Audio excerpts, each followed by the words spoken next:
バンドマンが行く富トイビーです。バンドリ It's 迷子4話からを見ていこうと思います。それでは行ってみましょう。本当はバンドやりたいんじゃないのの続きだよね。私のせいって思わないともうやりきれない状況ですよね、これってね。理由がわからないこそモヤモヤするというか、誰も悪くない方が辛いんだけどな、ともりちゃんからしたら。行方不明扱いなんだね、さくちゃんって。都電荒川線だ。行方見つかった。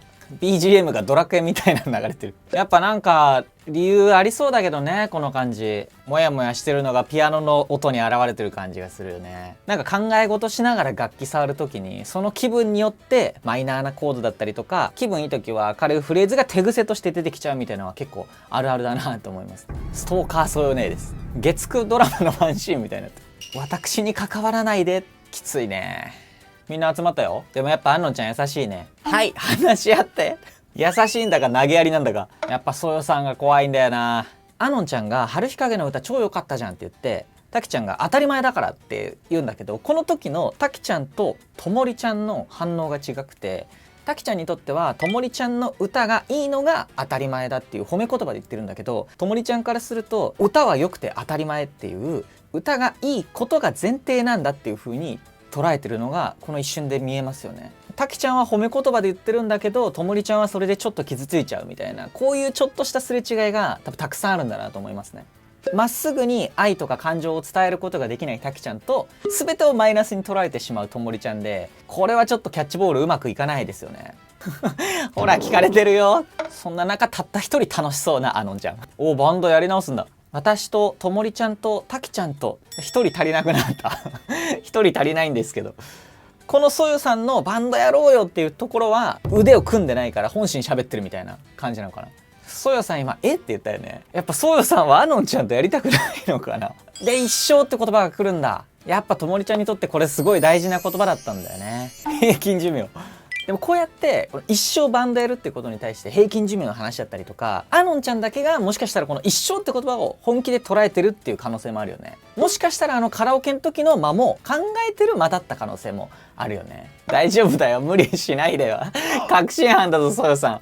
外そうとしてるぞ。短期目標とか1ヶ月1週間っていう意外と現実主義な感じが出てますよね。いちいち重いんだよな。面白すぎるなこの会話パート。なんかすごいナチュラルに一人増えてなかった。面白い女。君もですけども。バッグの中にアノンちゃんの暗闇があんのかね。ともりちゃんは人気者なんだね。新しいキャラ来たよ。水面下で動いてるソヨね。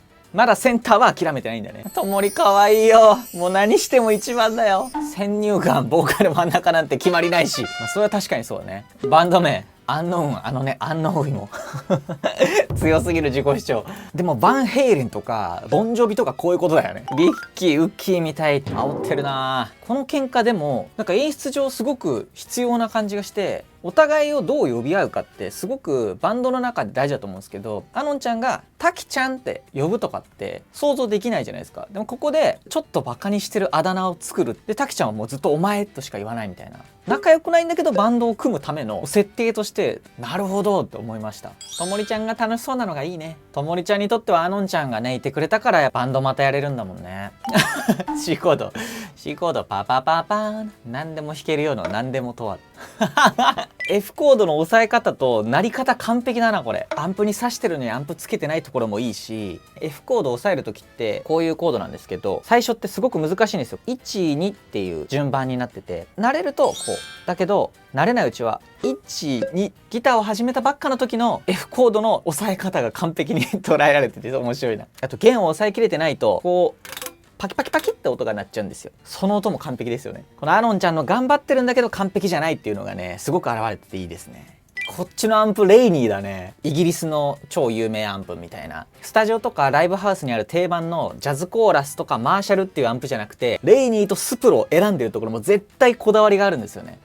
なんかやばい登場してきたな。このマーチンのハイカット履いてるとこもロックでかっこいいよね。終わっちゃった。面白かったな4話。エンディングの入り方毎回いいですよね。スミミだ。アノンちゃんが好きなやつ。サキちゃんと繋がってるんだ。やっぱこれなんかあるね、サキちゃんね。謎が深まるな。あとお嬢様って LINE でもですわって使うんだね。ということで第4話見終わりました。今回会話パートすごい面白かったですよね。ここからバンド結成してどうなるのか。第5話見ていきたいと思います。スタジオに乱入してきたところからね。この機材ガチですね。マットプロフェッサーのスイートハニーオーバードライブね。マットプロフェッサーとブートレグの歪みとエレハモのあれディレイでしょ。真ん中がなんだろう、フリーザトーンのパワーサプライにエレハモのワウペダルで、スイッチャーもでかいなガチなリードギターのエフェクターボードって感じがしますよね。マットプロフェッサーとかも結構プロでも使ってる人多いようなイメージあるんで、これとかこことか考えるの楽しかったんだろうなと思いますね楽譜を盗み見てる。ギター上手い人はチューニングする時も一発コードを弾いてどこが悪いかを聞き分けるみたいな。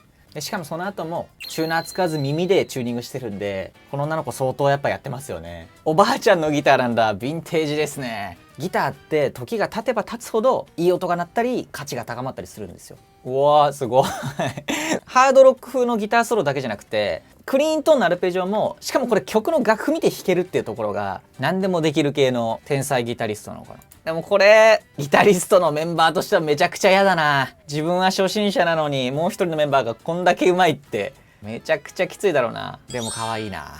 野良猫ちゃん、抹茶とそばでヴィンテージギターか。渋いな。イラソヨですね。爪いじってるからね。ともりちゃん面白い女だと思ったんだ。あのんちゃんいいんだよ。 G も a マイナーも F も弾けるだけですごいし、楽しかったらいいんだよそれで。とにかく空気になりたくないんだね。リッキーがちゃんと気持ちを言えるようになってきてるね。おー練習してるじゃん、偉いよ。ギターの絵すごい綺麗だなこれ。ギタースタンドかいな。ギターのコードって F が一番難しいっていう風に言われてるんですけど、実はこの B めちゃくちゃむずいんですよね。F は弾けるあのんちゃんが次に苦労するところで B 出してるのうまいですよね。美容系 YouTuber の動画を見て自分のバンド活動のアイデアを生み出すっていうあのんちゃんの頭のいいとこが出てますよね。おお、ライブのチャンスだ。俺でも聞いたことあるよ、ポピパさん。あのんちゃんは目立ちたいけど失敗はしたくないんだよね。ともりちゃんも悩んでる感じするね。なんか良くない流れだねこれね。あのんちゃんは自分がライブしたくないのをともりちゃんが言ってるからって言ってて、珍しくそよさんにも語気強めちゃったりとか。ともりちゃんはやっぱトラウマなのか、ライブまでとも言ってたしね。エゴをねぶつけられるようになってからがバンドメンバーって感じだからね。まだバンドメンバーじゃないもんね正直ね。リッキーがともりの書いた歌詞を自分のことだと思ったっていうセリフがあるんですけど、これとかってすごく大事で、やっぱそのバンドの曲を自分のことだと思って演奏できるというか、これだけバンドの曲に浸水してくれてるメンバーがいるっていうのはすごく強いと思うんで、こっから頑張ってほしいな。でもなんかその中でもそよさんは本心を言えてないような演出なんだよな。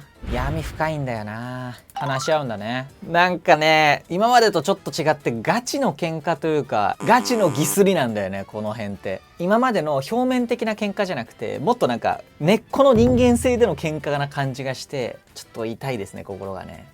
きつい。ギターから逃げてるか。いやー練習はしてるんだけどね。難しいですねこのリッキーの言葉は。正論なのかもしれないけどやっぱりアノンちゃんからしたらきついよね。この現時点だとそれぞれのバンドへの向き合い方ってみんな違うから、なんかそこをまず統一しないと、そもそもこの話し合い自体がライブに出るか出ないかの話にするんじゃなくて、このバンドがどんなバンドなのかっていうのを話し合わなきゃいけなくて、だからアノンちゃんみたいにバンドをやる理由が周りと馴染みたいから楽しくやりたいからっていう子からしたら今の練習量で全然いいわけですよ。でもリッキーからしたらライブでやってもガチでやっていくぜっていうそこの話し合いができてないからこうなっちゃってるわけなんで、とにかく話し合ってほしいよねとにかく喧嘩じゃなくて話し合ってほしいですよねここはね。そううまくいかないんだけどね。中学の友達かな。うわートラウマの目だ。トラウマの目してる。ともりちゃんヒーローだな。あのちゃんバンドやってたんだチューニングもできないとか言ってごめんなさい。生徒会バンドでライブも出てたんだね。しかも超人気者だったんだねこの感じは。高1でイギリス留学めちゃくちゃすごいな。でもこの自己紹介を紙に書いてる時点で英語そんなにめちゃくちゃできるわけじゃないっていうのが表されてますよね。ちょっと怖いですよね。これきついな。でも SNS はうまくいってる感じにしてるのもリアルだな。海外の学校って秋入学のことが多いんで、アノンちゃんは9月の秋から新しい高校に転校してきてるんで、本当に1日とか2日なのか分かんないけど本当に短い期間しかイギリスにいなかったってことなんだね。ここで迷子なんだね。このともりちゃんの言葉を絞り出してる感じがすごくいいね。うわー、めちゃくちゃいいじゃん。この2人お互いに進むきっかけをくれる存在になってってる感じがするよね。クライシックのメンバーと合わせてくれてバンドを組むきっかけになってくれたアノンちゃんと、アノンちゃんが逃げ続けてきた人生から進むためにきっかけをくれるともりちゃんっていう、この2人の相互関係めちゃくちゃいいですね。なんかちょっとジーンとくるな。一緒に進む迷子のままで私たちめちゃくちゃいいですね。ライブする一歩進んだね。わー、終わっちゃった。めちゃくちゃ良かったな、今回の話。なんかちょっとグッときちゃったな。この5話は心の奥に入り込んだ描写になってきましたよね。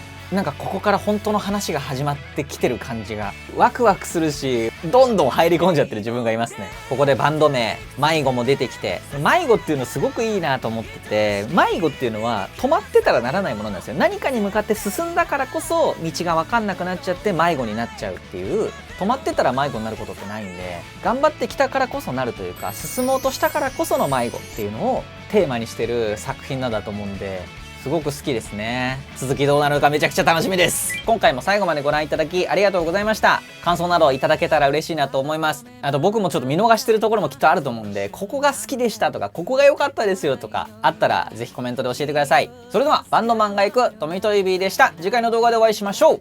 バイバイ。明日何か変わるんだって今日も期待して